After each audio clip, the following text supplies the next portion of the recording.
Hello, welcome to Week in Review with me, Jayne Secker. Kevin Maguire and Andrew Pearce are here to look back at the biggest stories of the past 7 days. Before we get started, let's get a taste of what the week was all about. On the world stage in Davos, Prince Andrew publicly denied claims from a woman that he had sex with her while she was underage. No Iraq report before the election. The Chilcot inquiry will publish its long-awaited findings after the 7th of May. Tony Blair denied he was behind any delay. I've just told you I've put out a statement, so you can go and read the statement. Sky News uncovered a secret government file detailing allegations of historical unnatural sexual behaviour by MPs in Westminster, while the Home Secretary at the time of the allegations, Leon Britton, died. Islamic State revealed they were holding 2 Japanese hostages, demanding a ransom of $200 million. The terror group was one of the topics in Barack Obama's State of the Union address to the nation. The Sun claimed they had a mammary lapse after publishing a picture of a topless woman just days after media outlets reported page 3 had been dropped. Cigarettes may be sold in plain packaging. The government's announced it will press ahead with a vote to ban branded packets. Saudi King Abdullah, who was seen as a modernising leader and ally of the West, died in hospital, whilst the Coronation Street actor Anne Kirkbride passed away at the age of 60. She played Deirdre Barlow in the soap for 42 years. 3 significant deaths this week, but Anne Kirkbride's death, I think, been felt by a lot of people. I think that's the one people will remember most of all. Completely unexpected. I hadn't even realised she'd been ill. I must admit, I don't watch Coronation Street. I haven't watched it for years and years. I hadn't even realised she wasn't in the programme, but I grew up with that woman. Me too. I was a teenager. She was on Coronation Street. We lived through her weddings and her catastrophes and her relationships with Ken, and very, very sad for her family. And all the cast and crew. Yeah. More people watched her wedding to Ken Barlow than watched Diana and Charles, your heroes. He can't help it. He even makes Republican point-scoring points on the death of Forget the rest, Corrie's Soap best. Street legend. No. Okay. Also, King Abdullah, he also passed away. We said, you know, seen as a reforming king. I mean, that is in the context. That's in the context of Saudi public Arabia. floggings, beheadings. Women can't drive. Yeah. You wouldn't be on the telly dressed like that. You'd be a chattel of some man. Whew, a reformer. Mind you, he is a reformer. Makes you wonder what's coming next. OK, so let's take a look at the stories that you've chosen for us this week. And up first, the world's rich and powerful descended on the Swiss town of Davos. Oxfam warned that global inequality is on the up and that the world's richest 1% will soon account for half of all global wealth. Alex Rossi has the figures. If you've got the money, these are the kinds of things you could splash the cash on. And according to Oxfam, the wealthiest 1% will soon be able to gobble up even more of these symbols of status. The charity claims the uber-rich are getting much richer, leaving the rest of the world's population behind in the global wealth stakes. We think the prospects are very bleak, and I think it's scary not just for poor people but for rich people too. That's why it's in the interest of everybody that we reach, if you like, peak inequality as soon as possible and start going back in the other direction. Oxfam claims its research shows that 1% of people in the world now have 48% share of global wealth, and it says that share will increase to half by next year. The Oxfam research, though, has been widely criticised. By concentrating on the rich, some economists say the report ignores the fact that global poverty in many parts of the world is actually falling. Oxfam is now turning its attention to the World Economic Forum in Davos. It's calling on the world's leaders to act now and narrow what it claims is the growing gulf between rich and poor. I mean, Alex points out there that more people are coming out of poverty. Yeah. Should we care that the rich are getting richer? It's typical skewed propaganda by Oxfam, which is increasingly being taken over by class war left-wing warriors. Actually, what Oxfam should be caring about more is poverty. That's what they're there for. And the statistics show massively since 1990 to 2015, the number of people living, whether it's on £1 a day, has fallen from around 48% to 22%. There's been a massive drop. And I suspect as the world gets richer, and we're all getting wealthier, the middle classes are getting wealthier, the poor are getting wealthier, there is a trickle down, even a torrent effect with the poor. They shouldn't be so skewed. Well, they don't do themselves any favours at all. Sorry, just a load of propaganda for the filthy rich there. Of course, there are fewer people in absolute poverty. There are. Why There didn't they say are so? huge changes in China, Latin America. There are revolutionary movements going through, being far more equitable. But I think there is something deeply unpleasant in a world where 1% will soon own as much as the other 99%. In Britain, you've got 5 families who own as much as 12 million people. And I think it was George Orwell who said that if you put a bomb under the West Stand of Twickenham, you'd have set back British fascism 20 years. I wouldn't want to do that in Davos, but I wouldn't mind them all being snowed in for 20 years, and let's see what would happen. Oh dear. Come on. And actually, can we just say about those global wealth figures? Inequality they matters. Are only, the global wealth figures... Actually, we're now back to the figures where we were in 2002, and nothing changed under Islam that were in power for 13 years. Just because somebody can now have a sip of water and doesn't die of thirst doesn't mean that's the end of it. You want. I wouldn't give a penny to Oxfam. No, I know you wouldn't. Lots of other people would. Exactly. You'd give it to some right-wing, horrible group, as you usually do. Let's move on to another guest at Davos, and he was drawing the media crowds, of course, and that was Prince Andrew. He went to boost British business, but did address allegations that he slept with an underage girl. Firstly, I think I must want, for the record, to refer to the events that have taken place in the last few weeks. And I just wish to reiterate and to reaffirm the statements which have already been made on my behalf by Buckingham Palace. My focus is on my work. Should he have gone, Kevin? No, I mean, look at that. So wouldn't. I can't believe he does that much for British business. What's his focus? Focus on his work, skiing, golfing, freebies, helicopter rides, and staying out of court. Actually, the Foreign Office still get him to travel abroad a lot because he is effective in certain parts of the world where democracies don't particularly flourish. I'm talking about Azerbaijan, the Arab kingdoms, where they like talking to people like Prince Andrew because he's one of them. And if he is still good for business, what's wrong with that? I do agree with Kevin, though. That performance in Davos was painful to watch because that was him actually saying, I didn't do it, but lawyers have crept all over the statement, but of course he couldn't appear in that forum without at least alluding to it. And it's an unprecedented thing for a member of the royal family to publicly address that sort of allegation. It is, and he's in a difficult position, isn't he? Because he is not actually the subject of these court papers, he's just mentioning them, so he doesn't have a sort of legal framework in which to defend it. Yeah, he's in a difficult position because of his terrible bad judgment in hanging around with Jeffrey Epstein, a billionaire hedge fund convicted sex fiend in the US. That's why he's in trouble. It's completely of his own making and he deserves no sympathy whatsoever. My sympathy is for the people who are complaining, alleging, despite his denials, that he exploited them. Well, I don't have a problem with him mixing with billionaires, but he should not have continued his friendship with Epstein when he knew he was convicted of sex with underage girls. OK. Right, now, we normally have a gaffe of the week about this time, but this week we've got a bust-up of the week, and it is all about class or class, depending on how you say it. I suppose that belies a lot of how you view it. The Labour MP Chris Bryant and the singer James Blunt have exchanged blows after the Shadow Arts Minister said culture shouldn't be dominated by the likes of Eddie Redmayne, James Blunt and their ilk, all privately educated, of course. Blunt then attacked the MP for envy-based vote-hunting ideas, and he called him a classist gimp and a prejudiced wazzock. We'll be getting your definitions of those later. But does he have a point? Does Chris Bryant have a point? Are there too many poshos doing well in the arts? Well, he'd know all about poshos because, of course, he went to Cheltenham College. And I checked the fees currently for Cheltenham College. Even Maguire would balk at this. £33,000 a year. So, and that, of course, helped Chris Bryant get into Oxford, which is full of privileged wazzocks, I've no doubt. And you're never going to win an argument if you're an overprivileged Labour MP. It's about the Albert Finneys, it's about the Glenda Jacksons. Where are they? Where are they coming from? Has he got a point? No, he hasn't. Ray Winston is a very successful actor in this country. And actually, stop knocking people. You should just rejoice in the fact we've got actors, whether they were educated and are comprehensive like I was, or Eton, who are up for Oscars and BAFTAs. Celebrate it, don't attack it. Look, miserable class war. He must have been talking to Maguire. God, defend the indefensible yet again. Now, of course, I think it's a hilarious bust-up. And look, poor people can talk about poverty.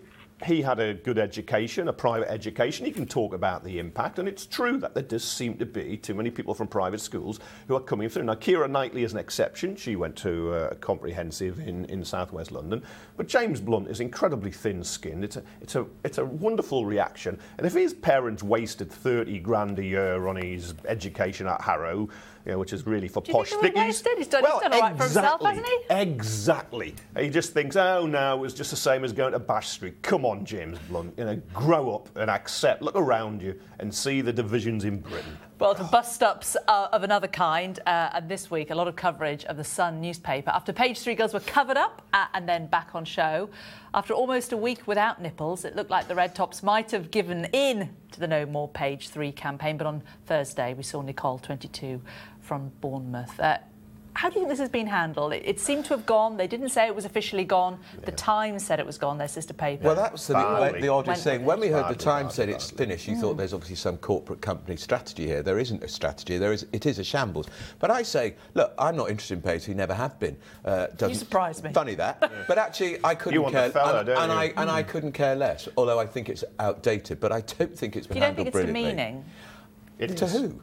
To women. Well, they don't have to do it. No, but women reading the paper. You sit on the tube and there's some bloke next to you ogling, and you're just sitting there on your way to work. The fun is, I don't think people even notice Page 3. I think they do. People do. All my kids at some stage, because we get the Sun at home like the other papers, and they've all pointed out, why is that woman there? Why, they don't say the sexual objectification of that woman, but they ask you why is there. And I think they've handled it really badly. And I think the Sun's got a lot better recently. I think David Dinsmore's a very good editor. But when they say in the Times, another paper, and that's stable, that it's gone, you believe it. The Times has been humiliated by bringing it back. They had all that thanks for the Mamries stuff, which was really funny if you were age 13, but otherwise not. And I just think you get all the girl guides, Women's Institute, all those groups who are criticising them, back criticising them. But there are some people who back Page 3. We've been speaking to some of their loyal readers. The Sun without Page 3, it's not going to be the Sun anymore, is it? It wouldn't affect your decision on whether you buy the newspaper. Oh, no, I always buy the Sun anyway. Yeah. I think it's the right for a woman to choose if she wants to get her boobs out. How many years has it been on there? 40 years. There you are. So why change it now? You know what I mean? Hasn't the world changed? Yeah, for the worse. At least he's honest. Yeah. Right, it's time for our quiz now. Can you tell me what links these animals? There it is. Peacock, fox, a chihuahua. Any ideas? I have. You'll find out after the break.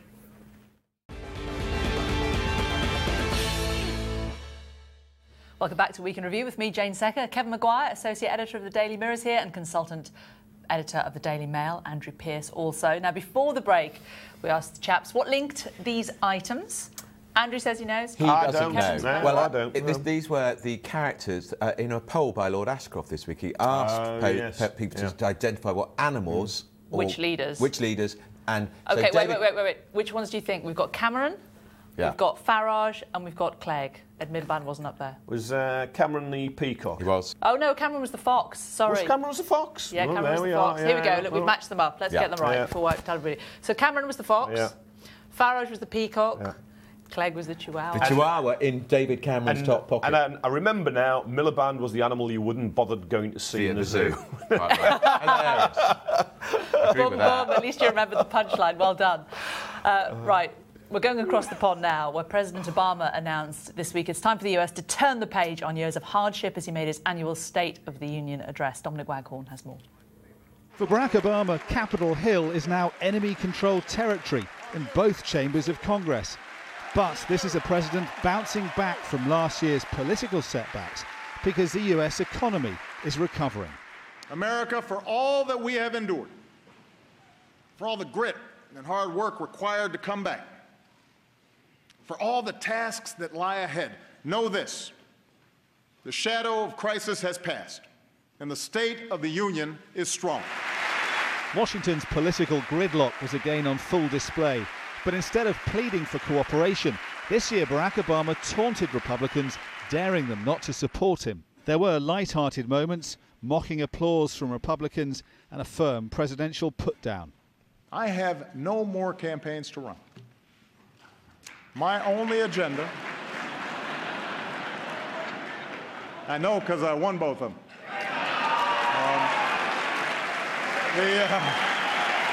But the focus was on the economy, tax breaks for the middle classes and higher taxes the president wants to see on the rich. He knows that means a fight with Republicans, but hopes he's begun shaping the battleground 2 years before the election to choose his successor. I mean, there's a lot more whooping, isn't there, than you see in the House of Commons? I don't know, you get a lot in the House of Commons and waving order papers, and it can look stupid sometimes. Other times it's just part of the pantomime of it. But he's a great speaker, Obama, one of the best I've heard. I mean, and he is very good with his seems jokes. Reinvigorated, this speech, seemed to me. He was a lot more confident than he has been. But why have we not seen that throughout the last 6 years? Well, he's on the home straight now. You see it at the beginning, you see it at the end. You kind of see it with prime ministers as well. You know, they come in all full of joy, and they get towards an election, they come up.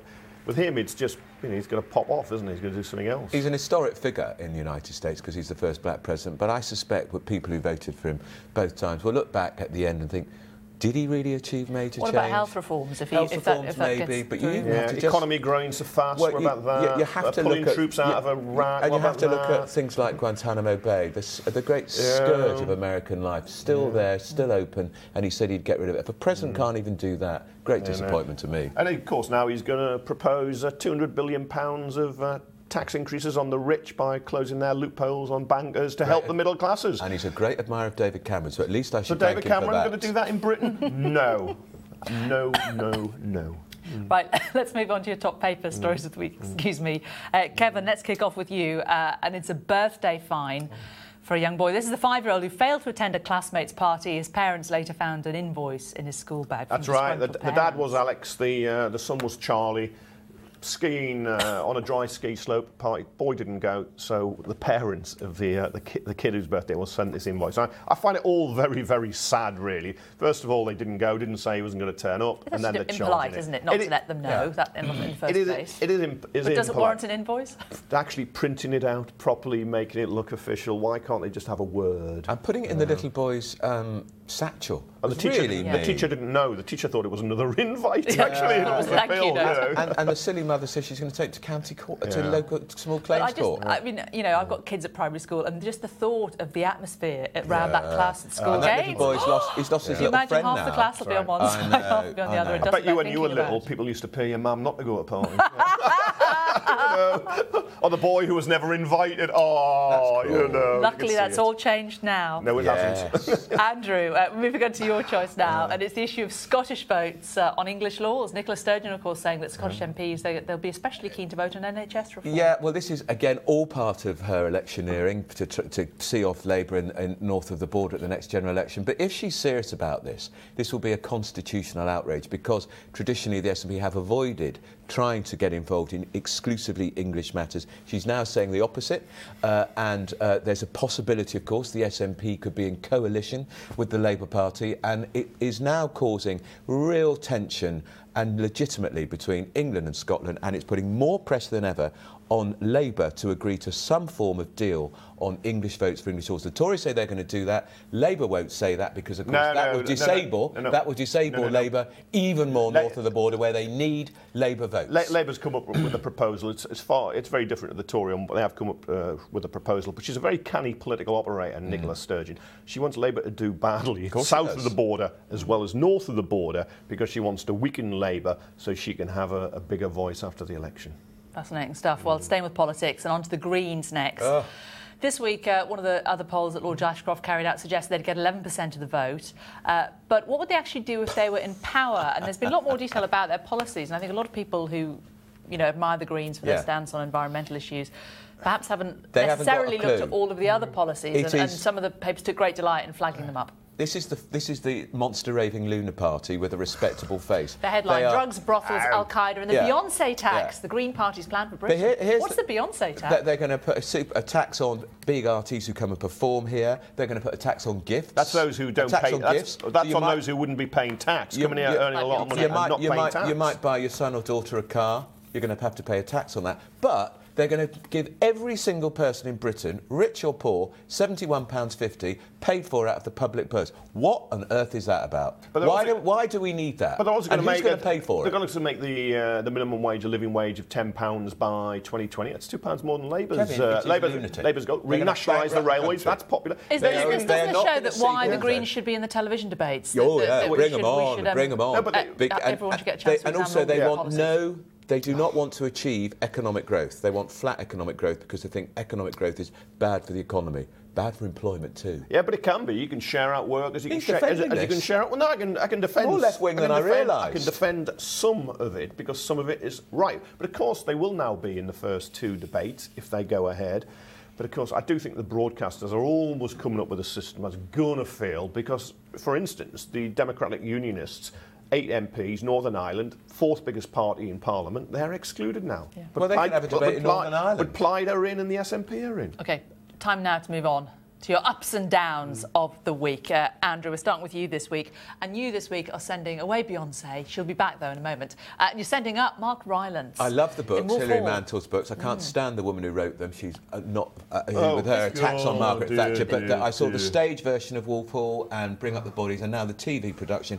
It's brilliant. Yeah. And Mark Rylance is absolutely great as Thomas Cromwell. Sinister. It was a little dark, but really, really good. I thought it chopped and changed too much, Billy Henry. A bit dark. Some people said they couldn't see it, but that's just the old lot, like you. Right, so we're sending him up. Who are we sending down, though, Andrew? Almost as old, Tutankhamun. The dunderhead. The idiots. Is that your brother there, Andrew? At that wonderful museum, the wonderful museum in Cairo. Some cleaner, they think, knocked his beard off. And the morons at the museum, rather than sending it away for a lab to restore this wonderful, iconic, they put it on with Boss Maybe it was the cleaner. Maybe, we've all been there in a B&B, you knock something off the side, you put it back together, hope no one notices. Egyptian artefact, the most famous Egyptian artefact, and they've stuck it together with Evo stick. Given the way they've been locking up Al Jazeera journalists in Egypt, I'm not surprised the cleaner panicked. Right, so they said Tutankhamun's going down. You're sending up, though, Kevin, Deborah Arnott. This is to do with the cigarette packaging. It is. Chief Executive Ash, the anti-smoking group. She's beaten big tobacco. You can snore and wheeze all that way. I'm not a smoker. No, if you were, you'd be stubbed out long ago. You'd be the fag end of this programme. But she's won getting plain packaging, so good for her. So she's going up, but you're sending down Michael Gove, and there is a Beyonce link to this one, isn't there? Well, there is, because his ringtone, when it went off in Cabinet, we think was irreplaceable.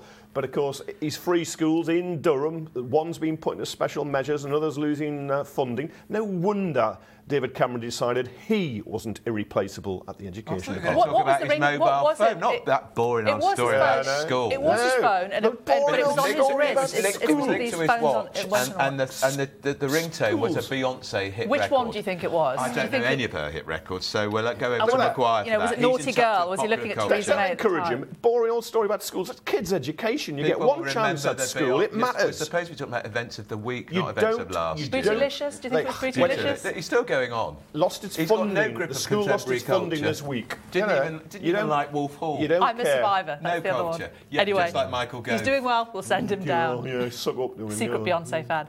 Thank you both very much, and thank you for joining us for our review of the week. Don't forget, you can catch Kevin and Andrew in action on the Sky News press preview, along with the other paper reviewers, as they take a first look at the day's papers every evening at 10:30 and 11:30 on Sky News. We'll be back for more next week. So for now, it's goodbye from them. Goodbye. And it's goodbye from me. Goodbye. I thought you were going to do the hand thing.